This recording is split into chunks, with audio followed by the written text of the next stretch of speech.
초콜릿은 달콤해 달콤해 달콤해 오렌지는 상큼해 상큼해 상큼해. Meron po tayo ditong isang bangus. Lagyan po natin siya ng asin bago po natin siya iprito. Para po may lasa na po siya. Yan po. Ito po muna natin ang ating bangus. Painitin lang po natin ang kawali. Pag mainit na po ang kawali, maglagay na po tayo ng mantika.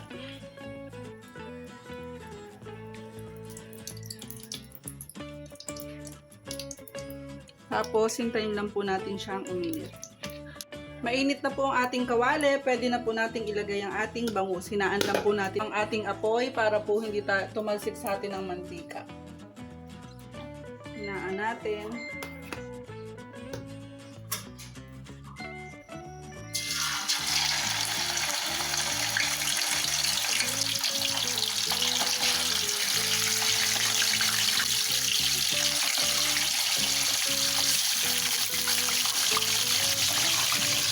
Takloban po natin para hindi po tayo matalamsikan. Yan po, wait lang po natin siyang maluto or mag-golden brown. Na po natin ang ating bangus. Technique po para hindi po kayo matalamsikan ng mantika kasi matalsik po yung bangus pag piniprito. Patayin niyo po muna yung kalan. Yan, para lumimig-lamig po ng konti. Tapos, saka nyo po siya babalik na rin para po yung yung mantika hindi po tatalsik sa inyo. Wait lang po natin siya medyo lumamig-lamig ng kaunti. Yan po, medyo lumamig-lamig na po yung mantika. Tanggalin na po natin ang takip at baliktarin na po natin ang bangus.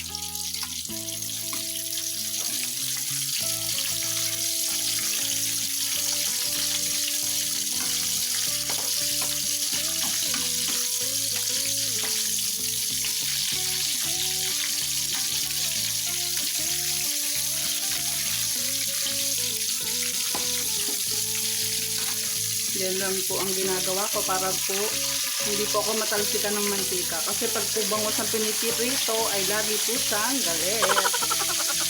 Ayan, nabaliktad na po natin. Tapos takpan po natin at buksan po ang kalan.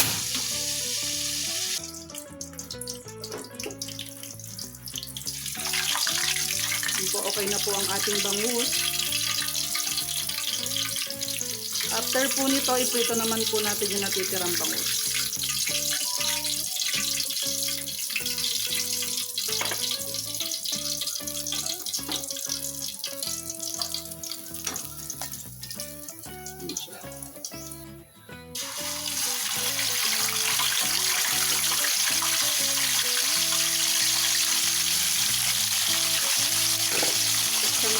Takloban po muna natin, saka po natin bubuksan ang ating kalan.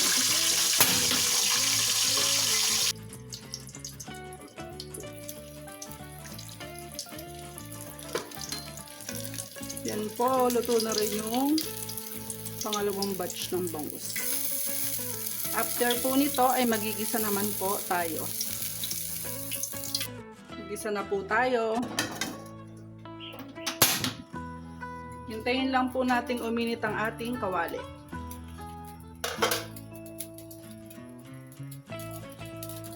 Mainit na po ang ating kawali. Maglagay na po tayo ng mantika. Tansya-tansya lang po ito kung gaano po siya karami.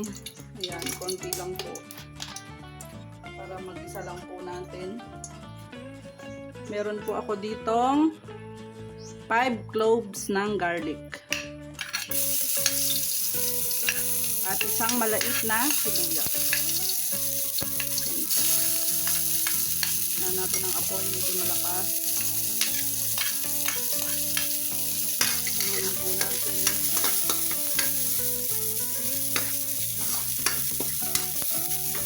Ayayin lang po natin siyang mag-brown.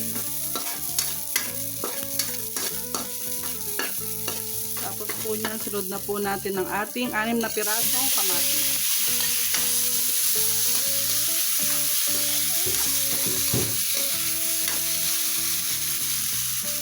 Lagyan lang po natin siya ng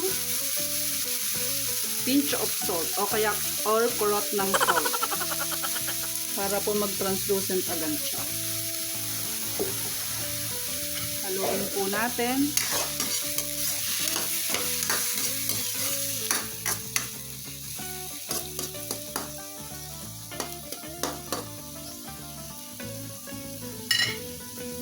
Tapos, laksan po ng konti ang apoy at takluban. Check na po natin ang ating kamatis. Ayan.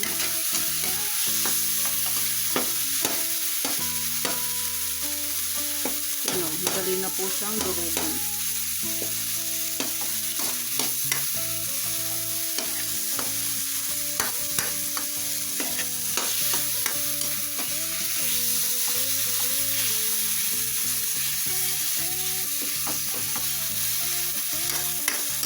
Saka po natin siya lagyan ng isang basong tubig.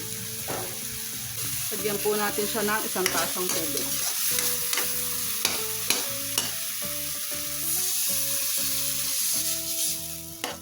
Yan po, para maluto-luto po siya ng takluban po ulit natin at hintayin po natin kumulo.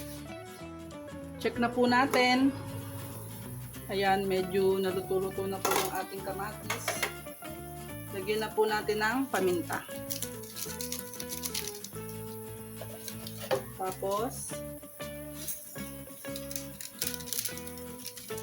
kalahati lang po ng seasoning granules.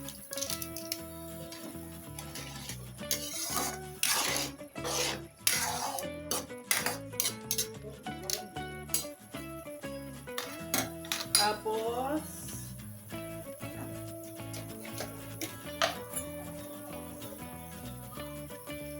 half teaspoon ng asukal para hindi po masyadong maasim.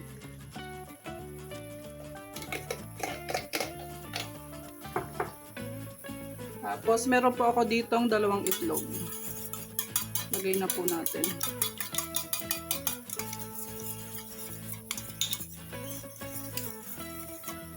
Yan.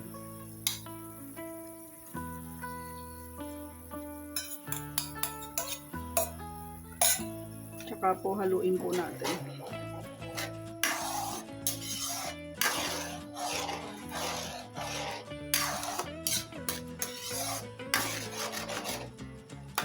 After po nyan,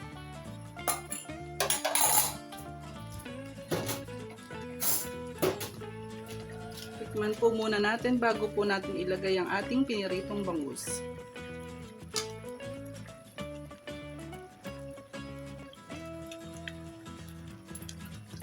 Medyo kulang po ng alat. Lagyan po natin ng konting asin.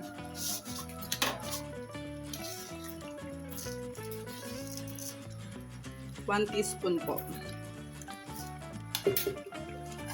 Haluan po muna natin.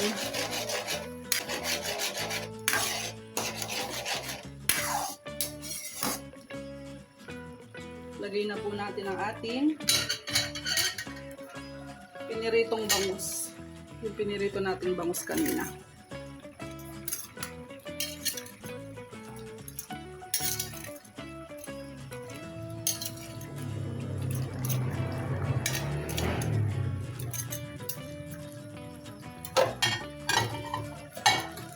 Yan po, i-coat lang po natin.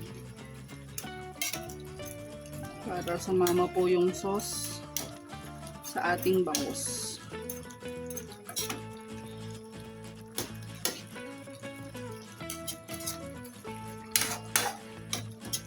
Ayan na po mga kamadona, luto na po ang ating sarsyadong bangus.